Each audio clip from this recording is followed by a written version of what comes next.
Well, hello there and welcome back to another edition of Low Def Media. And today we're going to continue our series on entry-level, low-cost cameras that I think are a great alternative to some of those more expensive cameras that we all see content creators using on YouTube and Instagram. So today we have the X-A5 made by Fujifilm. You've probably seen this one in the past. I did a quick review on it on one of my earlier vlogs. I like and am frustrated by this camera, but I would say it's probably an 80-20 split. I like the images that come out of this camera. I like the fact that it's got a mic jack on the side, the flip up screen in the back. I do like that it's nice and light. It's pretty convenient to use, and you do have interchangeable lenses.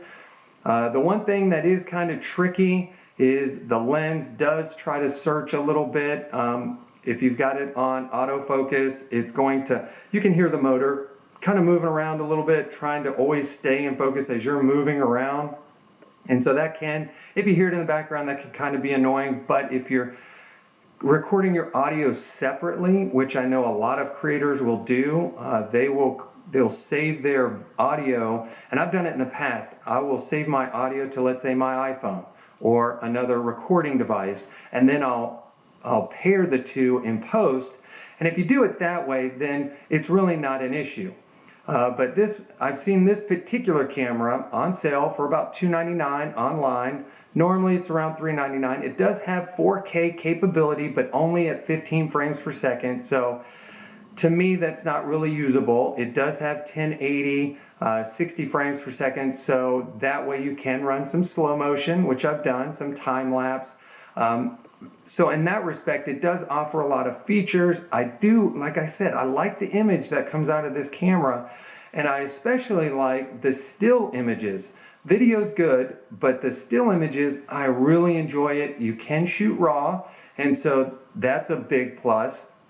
And so all in all, I think this is a great entry-level camera for someone who's just starting out, which kind of underscores my point when it comes to content creation. You don't need to break the bank to start your YouTube or content creation journey. And so last week we talked about another entry-level camera, the GoPro 7, which you can find for under $250 online. And again, I used a separate audio source. I used the jack that you can get, the adapter, to use an external microphone. So there are some ways that you can kind of increase the value of that camera. And so it's another great entry-level option for someone who's just starting out. And later on this week, what we're going to do is we're going to use this particular camera in a variety of situations. Right now, I've got it set up on a stationary tripod here in the office. I'm using natural light. I don't have any other light source. I do have a lav mic here, I normally plug in a side microphone, and here's the thing about this mic jack. It's a 2.5 millimeter jack, and as you know, most microphones are 3.5 millimeter. So you need an adapter. Bought the adapter on Amazon, but it sticks out about that much. And so I will also include some B-roll so you'll see what I'm talking about. But it sticks out about that much. So then when you put the cable on it, it sticks out about that much more. And it does have a hot shoe mount on top, but unfortunately when you flip the screen up, you can't see yourself anymore, so that kind of, it defeats the purpose. So what I do is I've got this, where did I put it? Here. I've got this. This is the mic that I stick into the side, and so that allows me to have a microphone on the side of the camera that isn't too obtrusive, and it doesn't interfere with the screen on top. So again, very inexpensive workarounds, and it makes this a really usable camera. SD card, pop it out, put it in the computer. I've never had an issue transferring files. The menu system is really easy to work with. So we'll run it through its paces this week. We'll take it outside. We'll put it on a tripod, see what the internal stabilization looks like. We'll take some stills with it. And hopefully by the end of this week, you'll find that this camera is a great alternative to some of those other expensive cameras, and it might be a great place for you to start, and maybe you'll like it as much as I do. So, let's see what we can get into. Now we are outside doing the handheld test of the Fuji X-A5 here in the backyard, and Doggo's over there doing doggo things. Now, I don't have an external microphone hooked up. This is just straight out of camera. It is kind of windy, but these are the kind of conditions you might find yourself in the next time, well, if you end up getting this camera. And so it's good to know how it's going to perform in normal day-to-day use. The nice thing is plenty of sunshine today, and so I'm going to go and kind of turn around a little bit so the wind will hit the microphone in different directions. You'll get different lighting conditions. As long as the light is on my face, it's got a really good image. But let's pan around see how it looks behind. See if you get a nice little bokeh back there, if it's blurry. It is cold today. It is probably in the 30s, maybe in the 40s.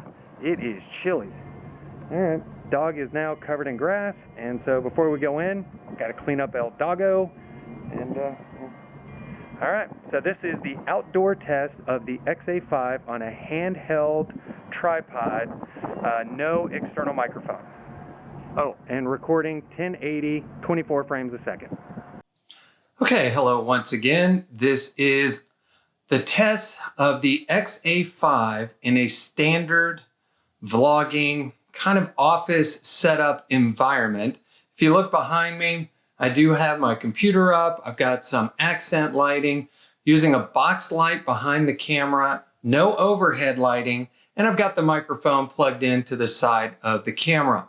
So for those of you who are interested in doing a more traditional sit-down vlog, these are the kind of results that you can expect to receive from the Fuji X-A5. Now, in my experience, I think this is a perfectly viable setup for that kind of vlogging. I have used it myself in the past, and I gotta tell you, I like the quality. I like the audio quality. Now, you could probably improve or enhance that audio if you used a lavalier mic or even recorded that audio on a separate device and then paired them up later. But for someone just starting out, and again, the price point I've seen for this camera, $299, maybe $399 on the high end, I think this is a really viable solution to going out and buying something that's maybe way more expensive. Now, I do own a Canon T7i DSLR, which is a great entry-level camera, but still a little pricier than this one. Now, you can get a refurbished one that's under $300, but you're going to be looking at probably still between $300 and $400. So if you can get this one, this Fuji, that's mirrorless and has 4K capability, and if you can get that for under $300, then I think that's a better way to go. Plus, I like the way the menu system works. It's very user-friendly. I do like the flip-up screen. Canon's got the flip-out screen. We will use that camera in a later episode as one of the higher-end entry-level cameras for vlogging. The one that I have is about 3 or 4 years old, so that's why it is now placed at an entry-level position when it comes to cameras that are available, especially for vlogging. So again, this is the Fuji X-A5.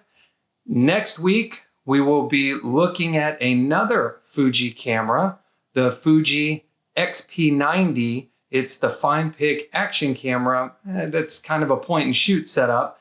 And so we'll look at that one next week, and then we'll look at the Canon the week after that. So all total, you should have a very good representation of what's available out there and some ideas or some things to choose from, some cameras to kind of pick from when it comes to starting your YouTube/content creation journey. So again, this is Mike with Low Def Media. See you in the next one.